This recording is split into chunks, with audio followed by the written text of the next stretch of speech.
Je ne rentrerai plus dans le débat Agile vs Waterfall. Ce sont deux approches qui sont totalement opposées.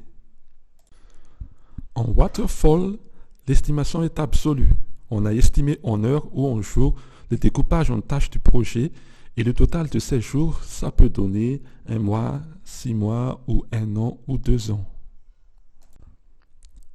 En Agile, on fait une estimation relative avec des points qui n'ont rien à voir avec des estimations en temps.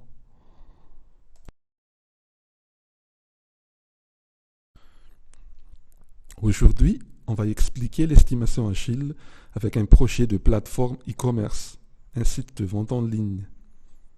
Voici les cartes ou tickets prévus pour construire cette plateforme.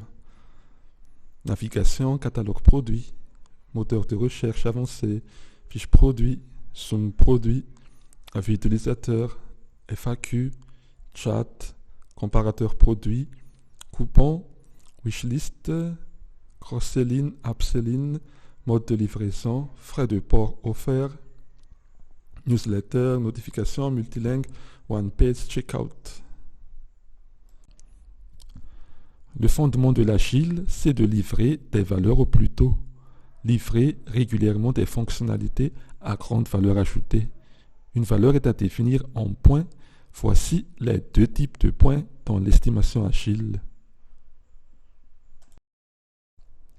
Story point. C'est toujours estimé uniquement par les personnes qui vont faire le travail. En informatique, ce sont donc essentiellement les développeurs.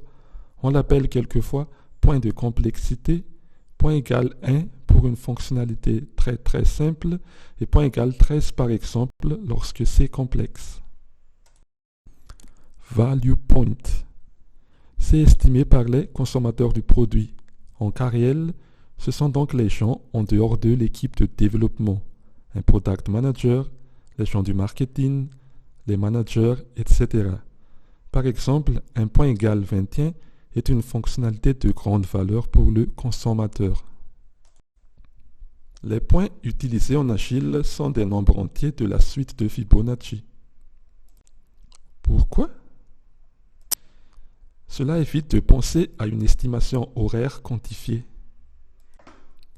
Sa croissance exponentielle illustre bien la relation entre la complexité d'une tâche et l'incertitude à l'estimer. Voici donc par exemple les points de complexité donnés par les développeurs.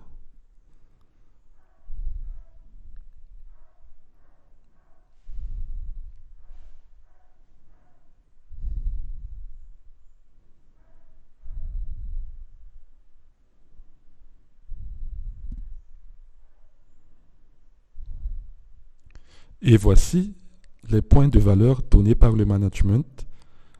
Vous voyez que les estimations effectuées dans deux angles différents sont très différentes. La complexité d'un côté, la valeur ajoutée de l'autre côté.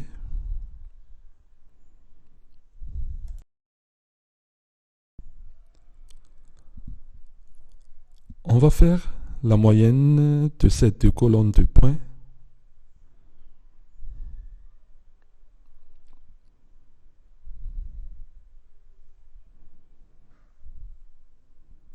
Et hop,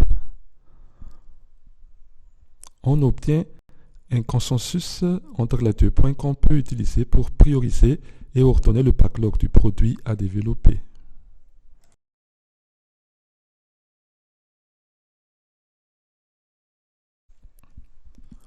On va ensuite faire un tri du point le plus élevé au point le plus faible.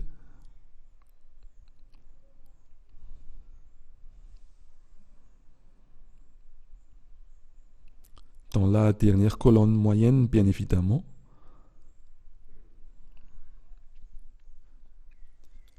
Ainsi, on peut bien imaginer qu'on va diviser le produit en deux releases. Le premier release sera les cartes du moteur de recherche au mode de livraison et le reste sera traité en deuxième release. Ceci est juste un exemple de comment estimer en Agile afin de planifier le développement d'un produit. N'oublie pas, un des principes agiles, c'est l'amélioration continue. Méditez-y. Merci.